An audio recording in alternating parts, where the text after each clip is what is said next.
Welcome everyone back to the ZeroTakes channel, and welcome to the first annual ZeroTakes Cinema Awards. This is going to be 2025 Cinema Awards episode, only a month late. Thinking that's a pretty good time. Um, so the premise of this video, instead of doing like a top 10, I kind of condense it into a top 5 movies of the year, plus other categories. Uh, we'll get into it more, you'll understand later into the video. To start, just get on here to start. I was very busy this year. I graduated college, doing some job searching, and I missed a lot of movies. I'm not going to list them all off. They're already on the screen for you here.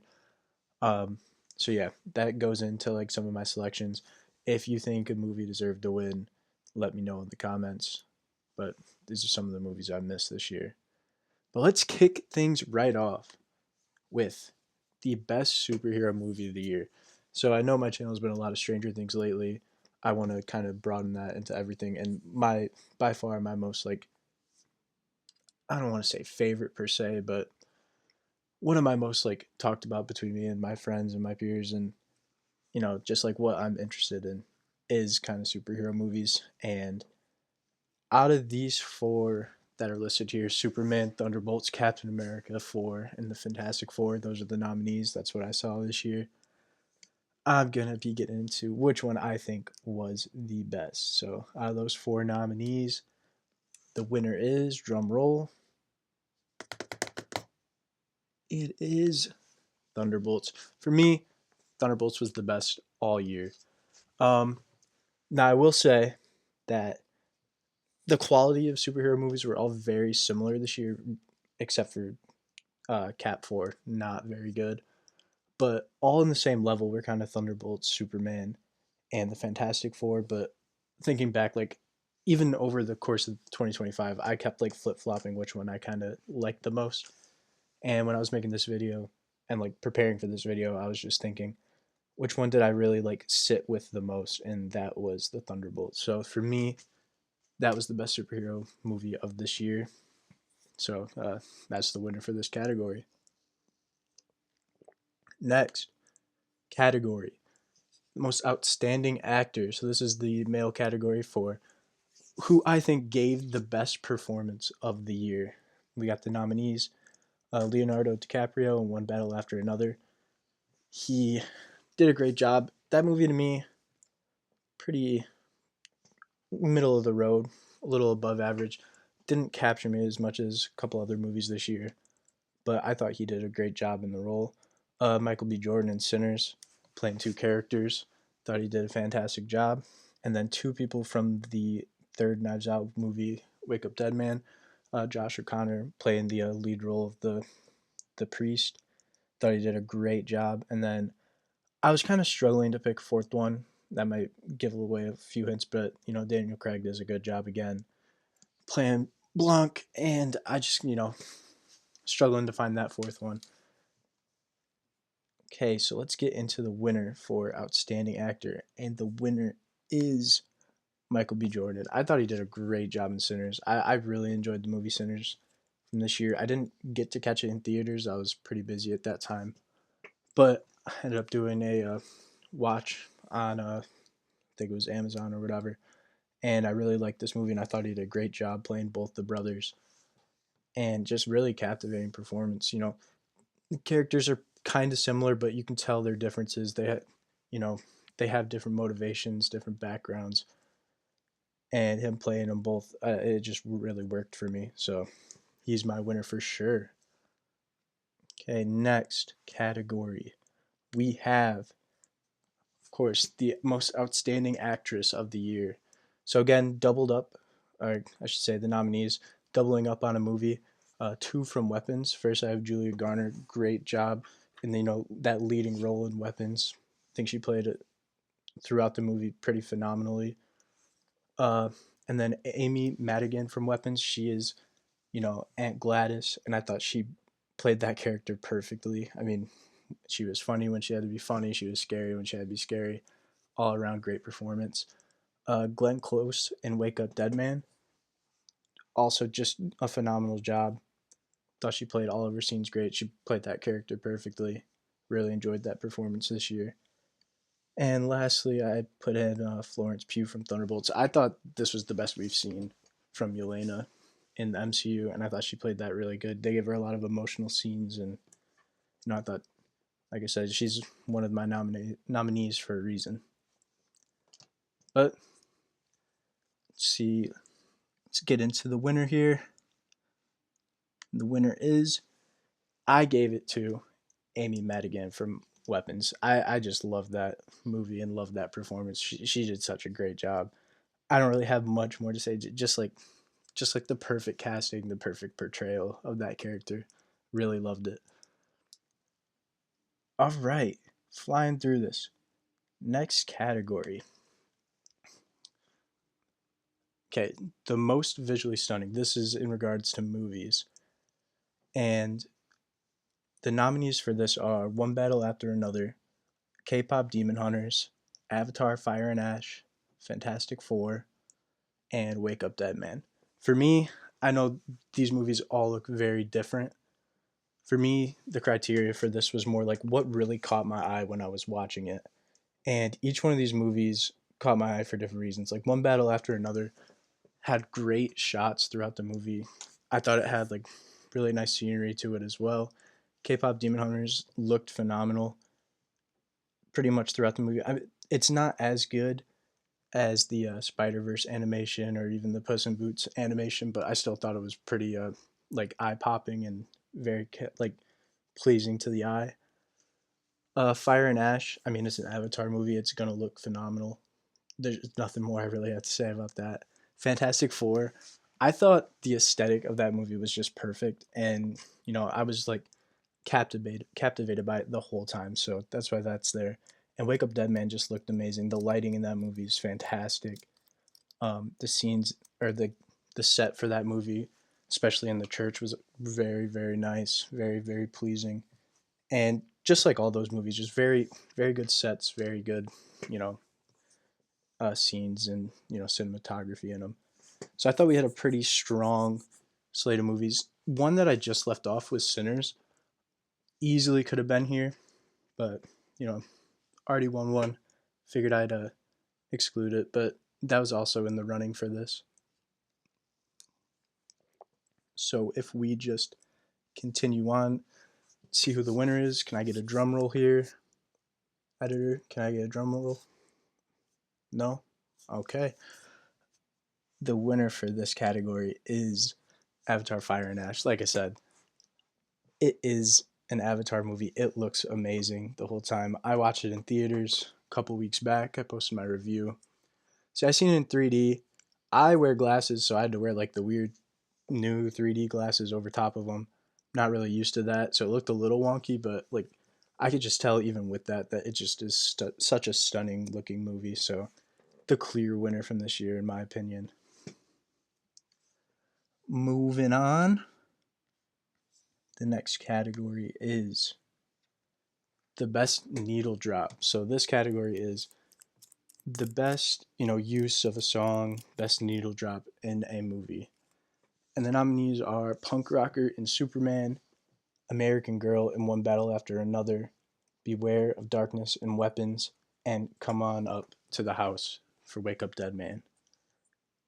I thought all of these songs, within their own respective movies fit really well and, just set a certain tone or, you know, made you feel a certain way that kind of brings you in or finishes off a movie in a perfect way. So without further ado, go on to the winner here. Winner is Punk Rocker Superman. It is just an anthem for that movie. I really didn't feel like giving it to anything else for any of these movies. I just think this is the perfect winner. This is the best use of a song. James Gunn really undefeated. He's like LeBron out there with these needle drops in his movies. He just does it so perfectly. It's hard to rival him. So yeah, Punk Rock for Superman, the winner of 2025 Needle Drop. Next category. Biggest flop. Now there are some movies in here that I didn't watch, specifically the Wicked movie and Snow White. But this is kind of judging off of both like expectation wise for the movie and money revenue wise, what they made, what they're expected to make, what was you know what it cost and what was put into the movie, and the outcome of that movie. So kind of like both worlds colliding there. So that's why the nominees like Wicked for Good didn't do what the last one did, even though it did pretty well. A lot worse than the first Wicked. Snow White was an abysmal had an abysmal box office. I can't really judge the movie, but just going off what I've seen, not the greatest in that aspect. Thunderbolts was a big money loss.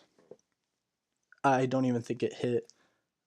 It may have hit 400 million. I think it's like low 400 million at this point. Like very very low box office return for such a good movie in my opinion. And then Captain America 4 did all right money wise, but just such a letdown of a movie. And the winner for this category, biggest flop, is Captain America 4. Like what I just said, such a disappointment of a movie. Like the first three Captain Americas are also great for all different reasons. Like Civil War is basically an Avengers movie, but it's still got such a great story, and it's a great movie. Winter Soldier, one of the best MCU movies, and the first Cap is like one of my like personal favorites. Not like super high in the top 10, like it's around the 10 range for me. But this movie just really faltered. Really wasn't as great, and it's such a shame because like Anthony Mackie is such a good actor, and I really think you could have done so many interesting things with the characters in this. Like you have Red Hulk, you have Leader, you have Anthony Mackie, Captain America. I think it could have been such a good movie. You could have played into such different aspects of the character, and it was just kind of a nothing burger of a movie, and really disappointing. So that's my biggest flop of the year. Next category, we have the worst haircut. Not gonna front. Directly inspired by the Weekly Planet podcast. Love those guys over there. Shout out to them. I just wanted to give my take on this. There's two nominees. It's that fuck ass bowl cut from Guy Gardner, Nathan Fillion, and Superman, and it's the Sean Penn lockjaw character from One Battle After Another. Abysmal haircut, shaved on the sides, weird ass shit on the top. Awful, awful fucking haircut. And without further ado, just hopping into this, the worst haircut goes to Sean Penn in One Battle After Another. You kind of see it there in this picture on the screen. It's kind of filled out a little more on the sides, a little longer on the top, but oh my god, that haircut. Every time I saw that fuck ass cut in the movie, it took me out of most of the scenes he's in. He does a great job in the movie too. Great actor in the movie, plays his part so well. But that haircut is abysmal. It's so hard to take that character seriously sometimes with how he looks and the character that he's like playing in that. It's so bad. It's so bad. So yeah, he's the clear winner. Uh, Shout out Hawkeye, Avengers Endgame though. Next category, we have the best season of TV. Now again, pretty busy this year, so I kind of just picked some of the most relevant to my mind over this year, and spanning this whole year. I didn't want to front load or back load too much. The nominees for this category are Stranger Things season 5, capping off the whole story. I still think, like what I said in my past videos, I've made a lot of them on Stranger Things. I think this is like 7 out of 10. Um, the other nominees, Severance season 2, great. I don't think it was as good as the first season, but still very captivating. Such a great ending to that season. So interesting the way that they kind of wrapped it up. Daredevil Born Again, I think it's pretty underrated. I really liked it. It's not as great as like season 1, season 3 of Daredevil, but I think it's pretty close to season 2. It takes a little while to get going, but once it does, I think it does a great job. And then Invincible season 3, great season of Invincible. It's pretty similar to like the Severance thing or the Daredevil thing. Like, it's more close to the Severance, but Invincible season 3 is like so great. I don't think it's at season 1 level, but I think it's very close. And with that being said, the winner of this category is Invincible season 3. I think it had like one like 7 out of 10 episodes. The rest were all phenomenal. Everything in this with the conquest fight episode, the Invincible War was awesome, even though I feel like, 2 episodes maybe could have been 3 with those past 2 things I said. You get the whole conflict with Cecil, sorry, in the first couple episodes. This is just a great season of television. I'm really looking forward to the shows this year. I mean, we're getting X-Men 97 season 2. We're getting The Boys, getting a whole bunch of stuff. Daredevil season 2. I'm excited to see what Wonder Man's got. But and of course we're getting Invincible season 4. So definitely in the running. So I'm very excited to see the TV shows coming out this year, and we'll have to see where we get in 2026 for the rankings, because this could be a crazy year, like this upcoming year, movies and TV. But Invincible season 3, great series, great season of TV. Now these last two, there's only one real category left, and I'll just spoil it now. Worst movie of the year. Won't go in the nominees yet, because this is technically our last category for this video.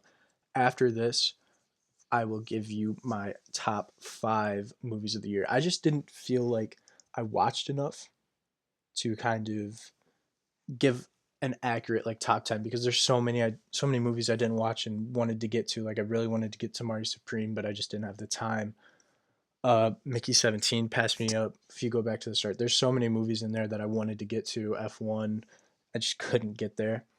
So, very busy year, but I wanted to get my top 5 just because it's a good concept. I wanted to, share my opinions on the movies from this year. But before I get there, worst movie of the year, at least from what I've seen, the nominees are Captain America 4. You already know my feelings on that. You have The Housemaid. You have Minecraft, Jurassic World 4, or Rebirth. I don't know. It's kind of like a new thing, but, if they're still calling them Jurassic World, they're still going to be Jurassic World to me. So Jurassic World 4 and 28 years later.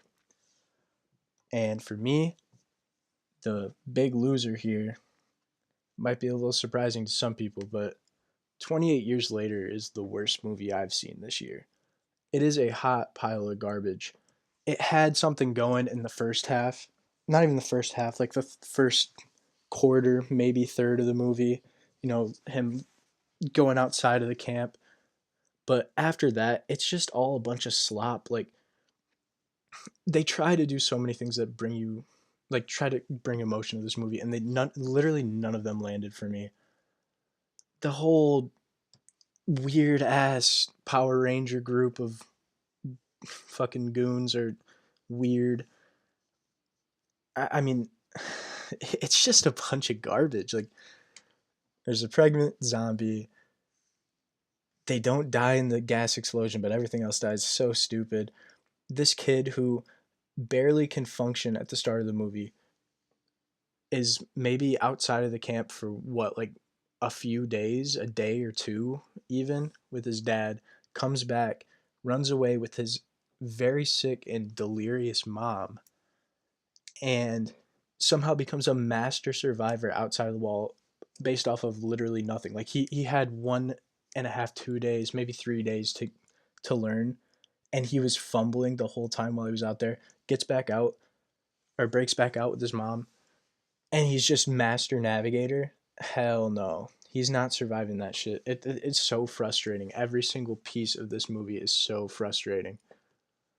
And it's so stupid. Now, why am I struggling to think of his name?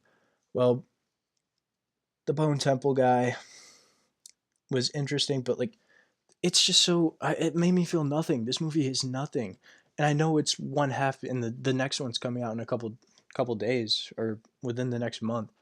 And I'm probably going to go see it just to see if, the second half makes me think of this one better. But this movie, oh my god, pile of shit. Literally poop temple. All right, done being negative. Into my top 5 movies of the year. And to kick it off with number 5, I had the Thunderbolts. I was going back and forth with a few movies here. There, like I said, there were some. Most of these movies I watched were along the same range. Very middle of the road year for movies. A lot good, a lot bad, but uh, mostly like a 7 out of 10 ish area. And I think Thunderbolts closer to that 8 out of 10. So I gave the nod to Thunderbolts for my fifth best movie. You can call me a Marvel fanboy. I am. I'm not going to deny it. So there it is. That's all I really have to say. I've said enough about this movie.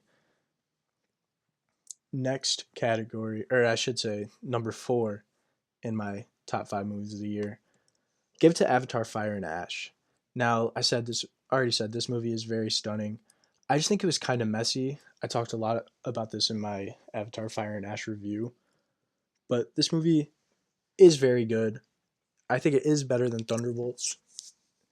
Looks amazing. It's just very choppy, very like some things in this don't make sense. They don't flesh out the characters enough. There's a shit ton of characters and they all get random chopped scenes together and some work, some don't. Some things make sense. A lot of things are very, fart in the wind. So I gave this I still think this is a great movie, but not cracking my top 3. But what is cracking my top 3 and is number 3 is going to be Sinners. Sinners was a phenomenal movie. Um, like I said, Michael B. Jordan won my award for best male performance, and I just think it's such a great like he's such a presence in the movie. All the surrounding characters are also very great. Preacher Boy Sam is cool. Um, the rest.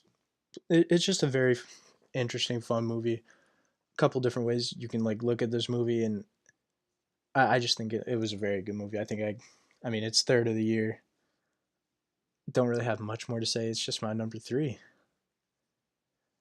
It was very close, but did not edge out my number 2, which is Wake Up Dead Man. I really loved Wake Up Dead Man. I love this whole series. I'm a big fan of mystery movies. Um, and just like the whole mystery genre, it's all like sleuthing it out. Um, I do think that I go back and forth. I still don't have a definitive answer which one I like more between this one and the first one.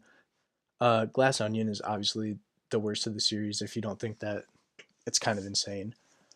But between this movie and Knives Out, it's hard to pick my favorite. I thought this was such a phenomenal movie. It's a little harder to, keep track of the mystery, but I think it's more about the characters in this one more than any, or I should say the main characters and, you know, how basically just like the priest, honestly, and his journey. And I think it's just great. It's hard to really describe how a movie like my number 1 movie ended up at the number 1 spot if you know me. But moving on to number 1, I'll just give you a little hint. It's a horror-ish movie, thriller. I do like a thriller. I'm not too fond of a horror movie. It's not my favorite genre. I'll watch them. I just suck at watching them. I'm not built for the horror genre. I get scared as shit. But coming in at number 1, my favorite movie of the year is Weapons. It was just such a perfect blend of the horror I can digest while also including great storytelling, a great mystery in there, a great, plot throughout the whole movie. Such a funny ending to the point where it just won me over and became my favorite movie of the year. I thought everyone played a great role in it. Like Julia Garner was great, obviously. Aunt Gladys was amazing. Josh Brolin was great. All the kids, especially the main kid, played his role phenomenally, and it was just won me over, man. It's my favorite movie of the year. I'm gonna have to give it a rewatch here soon because it's really that great. I don't know why people are more sleeping on this movie compared to what I think it deserves, but yeah. best movie of 2025 for me is Weapons. So that was the award show. That was my list. Hoping to expand it a little more next year. Maybe add some more categories. Maybe diversify the movie categories a bit. Maybe throw in some comedy awards. Maybe throw in horror awards or anything like that. Got the superhero category. I'm down for any suggestions in the comments. But